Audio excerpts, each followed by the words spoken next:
It was 1980. Jimmy Carter was the president of the United States. Brezhnev was the leader of the Soviet Union, which hosted the Olympics.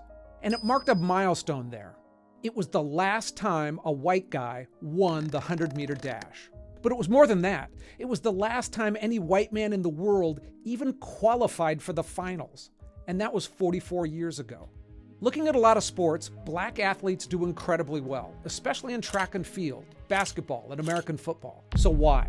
Why do black people seem to dominate sports? And is that belief really accurate? Hey, I'm Ken LaCourte. My goal is to give you an honest look here. It's not about declaring any race superior or inferior, but about what differences exist by race in sports and why. First, we'll look at whether black athletes actually do dominate sports. Then we'll check out the cultural differences at play and also look into the genetic differences, examining what the science actually says and doesn't say about racial variations in athletic ability. Now let's look at the numbers that make some people uncomfortable. Are black people really better at sports? The answer is kind of, but it depends on the sports. Hello everybody, how are you doing? I'll be doing fine wherever you are today. Now I have an interesting topic that I want us to talk about that I feel like it's important for us to have this discussion. And I know for the longest time a lot of people have been questioning these themselves. Why are we seeing so many black people being so successful in sports, right? And you could see other people, other races are always interested in knowing the truth as the reason as to why we have a lot of black people who are so much dominating in sports, right? And people are asking what might be the reason behind this. And so this video I featured this white researcher who tries to really find out why is that, why is it that really black people are doing well so much in sports as compared to other races? Because the last time people checked, it was around 50 years when a white person just won in an athlete, right? So it's a question that people are asking themselves, and I want us to watch this video. Tell me your thoughts in regards to what you think about this. But I think the brother, his analysis is good, of course, historical moments of the things that he said, but I feel like there's some sugarcoating, because I feel like there are genetic ties, there are cultural ties towards the reason as to why black people are doing better. But my aim is not to bash anyone over anything. It's about sharing and appreciating black people for the excellence that they have in sport for the longest time, recording in human history. Black people all over the continent, right? As long as there's a black person, you know that they're gonna be doing well in sports, right? Name it football, American football, name it. Name all types of sports, right?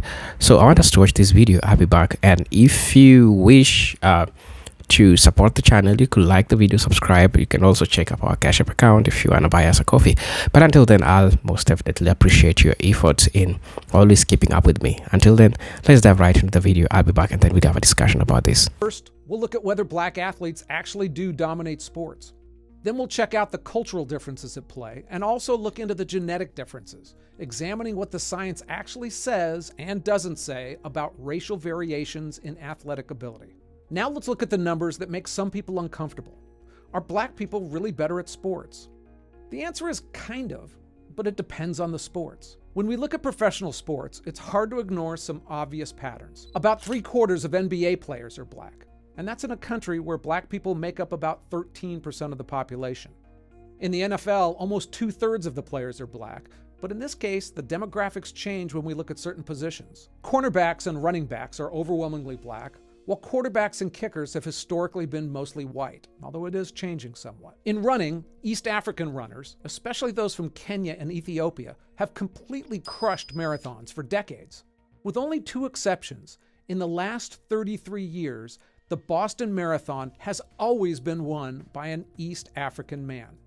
But flip to swimming and you get a completely different picture. At the 2016 Rio Olympics, 45 of the 50 finalists in men's and women's 100-meter freestyle events were white. Black Americans are also underrepresented in sports like tennis, golf, field hockey, archery, softball, and soccer. Blacks make up only 5% of professional hockey players, and the U.S. Figure Skating Association reported in 2022 that 73% of its members were white, 2% were black, and 18% were Asian. Speaking of Asians, they absolutely kill it in table tennis and have since the 50s when Chairman Mao declared it the national sport. So it seems pretty clear that different races excel in different sports and play different sports to begin with. Women's gymnastics has historically been the domain of white and Eastern European athletes, but Simone Biles is likely the greatest gymnast ever, and the demographics of that sport are shifting, as well as some other sports. Okay, so that's some of the racial patterns in sports. Now let's dig into why they exist at all. One of the first things to look at is the cultural factors that shape the racial landscape of sports. It's not as simple as like they're not naturally good at it. So in the 1940s, black baseball players were forced into a separate league. When that changed, we saw the depth of talent that had been sidelined. Integration reshaped the entire sports landscape, and as certain sports became more accessible to minorities, they became cultural touchstones. Basketball became a beacon of hope in many black communities. All you really needed to get better was a court. Easy to find even in crowded cities, and you needed a ball too. The game doesn't require any expensive equipment or large fields in order to play. And then there's the potential income. For many kids growing up in poor neighborhoods, sports aren't just a pastime, they're a potential ticket out of poverty.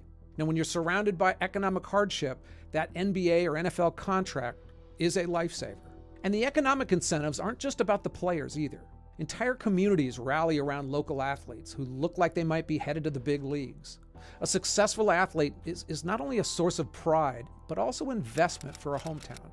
So it's clear that in some communities, certain sports are woven into the very fabric of daily life. Think about how deeply ingrained soccer is in Latin American countries. And this cultural emphasis creates a feedback loop. The more a community values a sport, the more kids play it. The more kids play it, the better they get. And the better they get, the more the community values it. It's a self-fulfilling prophecy that can shape generations of athletes. There's also power in seeing someone who looks like you succeed. Role models can be game changers, and if you see heroes who look like you winning games and earning big, you're more likely to be able to see yourself in that role. I mean, sometimes we all need someone to show what's possible. In 1954, Roger Bannister broke a record many people believed to be impossible. He ran a mile in under 4 minutes. It was a barrier that hadn't been beaten since time was measured. And within a year, 37 other runners had done the exact same thing. It's as if they needed someone to show them that it could be done. In fact, the next year, 300 runners did the same. Inspiration is a powerful tool. So when Simone Biles emerged as a gymnastics powerhouse, the number of black girls who began starting that sport shot up. But this effect also can be complicated, because when Tiger Woods burst out onto the golf scene, there was an initial surge of interest in golf among ethnic minorities. But since then, the numbers have dropped off, likely due to the expense of the sport and the lack of infrastructure to let kids in underprivileged communities play it more easily. Now let's look at snow skiing, a sport dominated by whites. At the professional and Olympic level, it's overwhelmingly won by athletes from nations with more wealth and more snow. In these countries, skiing is deeply ingrained with the culture, with youth development programs and easy access to facilities. Still, however you look at it, it's expensive. The equipment, training, and access to slopes means athletes often need substantial financial backing from their families or communities to reach the elite level. Ski resorts and facilities are often located far from urban centers where minority populations tend to be concentrated in the United States. But we can't blame everything on money. Norwegians dominate Olympic sports like cross-country skiing and speed skating, and they can do those things right out their front door. Families cross-country ski and skate together, and kids start as soon as they can walk. It's ingrained into their culture. And that feeds back to the role models. A lack of diversity in skiing and winter sports makes it harder for minority youth to see themselves playing that game. Just as some sports get an entire community rallying behind them, others spark no interest in regions that haven't traditionally played them. And it's not just winter sports or expensive ones. Other fields that don't see much diversity are tennis and lacrosse, archery, softball, soccer. It's an intertwined mix of culture and economic forces at play. Okay, so given that, now let's look into the most controversial part of the whole puzzle, genetics. This is where things get really interesting and usually a little bit uncomfortable. Now, it's good to be careful here. The argument that different races have different genetics can lead to some terrible beliefs and ideologies. But it's also silly to insist that there are no physical differences between people from around the world. We should all be smart enough to look at that without getting too weird about it, but that's often not the case. Now, I like that Jimmy the Greek moment that happens in sports, Like once every 4 or 5 years, that like some 50, 55-year-old white dude tries to explain why black people are kicking the shit out of white people in practically every major sport, And it always goes down the same way, right? And literally 20 minutes later, that dude's on TV, he's like fired, right? He's crying, his family's standing there, he's got like a box of shit from his desk with like an Emmy sticking out. He's like, I don't know what I said, I was just talking about the quick twitch and the slow twitch, and I wasn't just trying to make a point. Anyhow, hey, this is a good time to let you know, if I make any substantive mistake in this video, I'll fix it in the pinned comment below, assuming I'm not fired by sundown. Okay, so are there genetic differences between races that contribute to athletic performance? Yes, of course, but it's complicated. Overall, there's actually more genetic diversity within racial groups than between them. But that doesn't mean there aren't genetic variations that cluster in certain populations. Scientists have noted that certain genetic traits help certain sports. For instance, many elite sprinters of West African descent have a higher proportion of fast twitch muscle fibers, which are crucial for explosive powers. These fibers contract quickly but tire more easily, making them ideal for short bursts of speed. On the flip side, East African runners, particularly from Kenya and Ethiopia, dominate long distance. Now, some researchers say it may be less about their muscle composition and more about their slim build and long legs relative to their height. That improves running efficiency. A 2010 study in the International Journal of Design and Nature proposed that black athletes have a 1.5% speed advantage in running because their center of mass is about 3% higher above the ground than white athletes. This supposedly allows them to fall forward more quickly between strides. Now, that sounds scientific, but a lot of other scientists are skeptical of such a cut and dry explanation. Another controversial idea among some scientists links the prevalence of sickle cell trait among people of West African origin to a higher percentage of fast twitch muscle fibers. But that hasn't seen a lot of solid evidence to back it up. On the flip side, look at the relative lack of Asians in sprinting events. Some researchers say this is body proportions, suggesting that the populations generally have shorter limbs relative to their torso length, which makes sprinting harder. But again, these are theories and it's kind of hard to test exactly. And then finally, let's not forget the role of epigenetics. Epigenetics looks at how an athlete's body responds to training, recovers from injuries, and responds to different environmental conditions. It suggests that while genetics might give some individuals an edge, the way these genes are expressed can be influenced by factors like training and diet, even an athlete's mindset. This could partly explain why athletes from certain regions excel in certain sports. It might not just be the genes, but how those genes interact with their environment and lifestyle. And let's not forget that genes that help in a particular sport could be a disadvantage in another. The body type that's ideal for a marathon runner is very different from what you'd want for an offensive tackle. So it's clear to say that when you look at the research, there is no clear, pat answer. The relationships are science, but they're really unsettled still. But still, there are some undeniable characteristics in the most elite athletes that seems to show up in some races more than others. Of course, all of this raises the question, should we as a society be trying to change the racial makeup of competitions? I mean, certainly making all sports financially accessible to all kids is a good goal. But if you just look at the colors of those who win or those who play, that makes things a lot more complicated. And sports is full of exceptions to every rule. It may be true that some races dominate certain sports, and that isn't necessarily a bad thing. Just a fact with some interesting reasons behind it. It's similar to what I found when I tried to figure out why Arab armies almost always seem to lose against Western powers. In fact, the last time an Arab regime won a major battle against the West was in 1187 AD. And, like in sports, the answers are complicated. Hey, thanks for joining me. I love researching these and sharing what I learn with you. I try my best to be fair and hope that you come back again. Take care. Hey yo, welcome back to our channel. Just hope that you're doing fine. Now, I had a couple of things to say in regards to the video. First, I appreciate the brother for trying to share all these. Now, if you want to subscribe to his channel, you could check down. I've just written it down over there. And a couple of things that I would like to address about black athletes. Now, black athletes often excel in sports like track and field, basketball, football, due to a combination of biological, cultural, historical, and socioeconomic factors. That's true. Now, sometimes mention the reasons are more, rooted in a blend of environment, opportunity, cultural emphasis. And I had the following presentation in regards to the same. Now, when we talk about genetic factors, some people might question why are we having black people dominating, sports, athletes. Now, we know well that genetic factors plays a role in physical performance, which is true. Um, some researchers might argue that it is not like entirely genetic, but yeah, genetically, I mean, it really aids in doing this, and it's true, and it's been proven all over, right? Now, talking about genetic factors, we talk about fast twitch muscle fibers. Some studies indicate that individuals of West African descent may have a higher proportion of fast twitch muscle fibers, which are advantageous for explosive movements, speed, power. This helps explain dominance in sprinting and jumping events.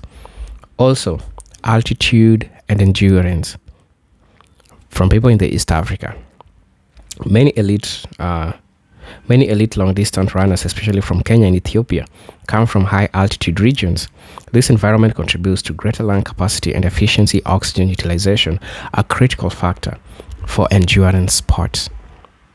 Another thing is body proportion. Some studies have found out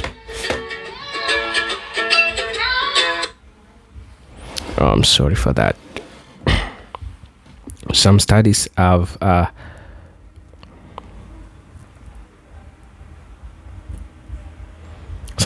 found out that black athletes, particularly, from African descent, may have longer limbs, relative to their toes and higher center of gravity. These can often advantages in running and jumping.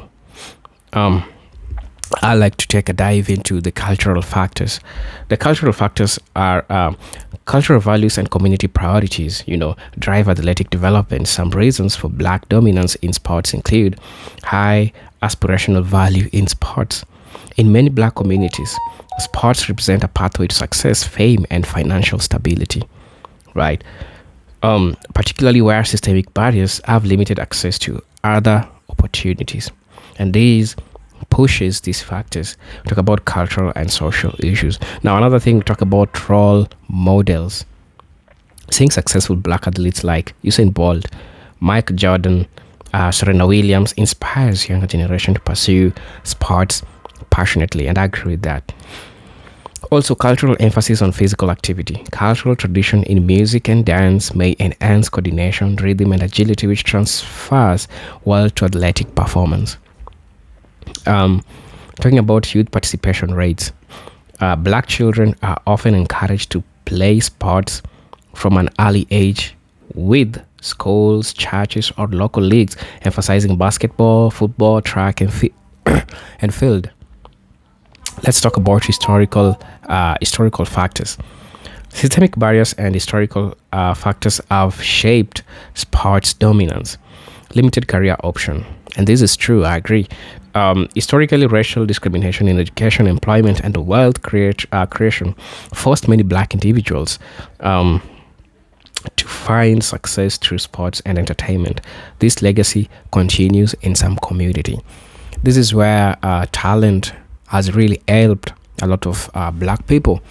That's why we're seeing a lot of black people in entertainment industry, because when they grow, that's what they want to do. They want to build their music career, their sports career, like name it all, right? This is what they just want to do. And it's totally okay, because the environmental factors, historical factors, because of lack of opportunities. If there's something that nobody can deny you or can take away from you, is your talent. But a person can just wake up in the morning and take the job from you, but they can't take your talent, right? So a lot of black people have banged on talents because of limited career based on historical factors from the things that have happened. I also like to talk about institutionalized access. During the segregation in the US, black colleges and universities emphasized athletics, giving rise to a top talent. Over time, desegregation opened doors to black athletes to compete on a global stage.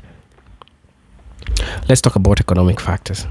Socioeconomic challenges often influence why black people gravitate towards certain sports. First is accessibility as one of our economic factor.